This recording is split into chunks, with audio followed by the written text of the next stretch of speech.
वीज वितरण कंपनीच्या हलगर्जीपणामुळे धुळे जिल्ह्यातील वार गावातील एका तरुणाचा दुर्दैवी मृत्यू झाल्याची घटना घडली आहे। लाईनमन दीपक चौधरी आणि आकाश पाटील या तरुणाला विद्युत पोलवर दुरुस्तीच्या कामासाठी आपल्या सोबत नेलं।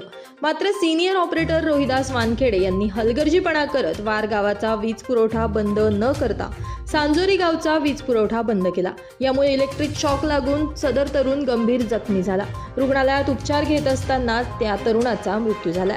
यामुळे वार गावातील शेकडो संतप्त ग्रामस्थांनी मध्यरात्री 1:30 वाजेच्या सुमारास पश्चिम देवपूर पोलिसात ठिय्या मांडला। तसेच आरोपींना अटक करा, फाशीची शिक्षा द्या अशी आग्रही मागणी केली। यावेळी माजी आमदार कुणाल पाटील यांनी देखील घटनास्थळी धाव घेतली। या ठिकाणी मोठा जमाव एकत्र आल्यानं तणावाचं वातावरण निर्माण झालं होतं। आज माझ्या गावातील एक होतकरू तरुणाचा मृत्यू झालेला आहे।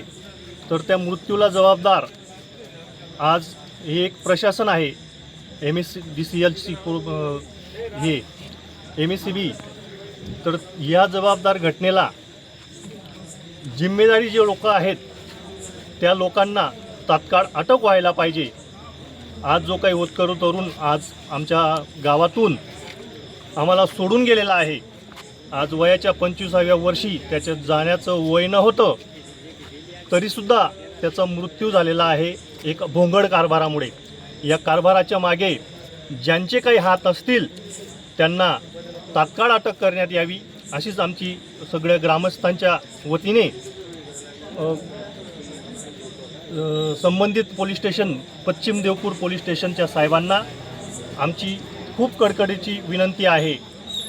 एवढं मी सांगू इच्छितो, जे काही असे कारनामे घडतात, या कारनामे घडणाऱ्याच्या मागे जे काही भोंगळ कारभार करणारे साहेब लोक असतात, अधिकारी वर्ग असतात, त्यांच्यावर खूप मोठा गुन्हा दाखल व्हावा अशीच आमच्या सगळ्यांच्या वतीने विनंती आहे। 4 चौधरी त्यामध्ये आमच्या वार गावाचा एक ज्याला वायरमन पद दिलेलं होतं तो वायरमन चौधरी दीपक चौधरी, तसंच जो काही ऑपरेटर म्हणून होता घटनास्थळी ज्याच्यामुळे हा कारभार घडलेला आहे असा हा वानखेडे, तसंच त्यांच्यावरचे अधिकारी जे काय आहेत भाऊसार साहेब, ठाकूर साहेब यांना देखील अटक करण्यात यावी आणि जाब विचारण्यात यावा एवढीच आमची अपेक्षा आहे। कठोरात कठोर यांच्यावर कारवाई करण्यात यावी आणि आरोपी म्हणून यांना तात्काळ पोलीस स्टेशनला जमा करण्यात यावं आणि आम्हाला न्याय मिळावा एवढीच आमची विनंती आहे। दरम्यान या प्रकरणी लाईनमन, सिनियर ऑपरेटर, इंजिनियर आणि उपकार्यकारी अभियंता या अशा चौघांविरुद्ध गुन्हा दाखल करण्यात आला। ग्रामस्थांच्या दबावानंतर पोलिसांनी लाईनमन आणि सिनियर ऑपरेटरला तातडीनं ताब्यात घेतलं असून पोलिसांकडून पुढील कारवाई केली जाते। ब्युरो रिपोर्ट, आपला खबऱ्या न्यूज, धुळे।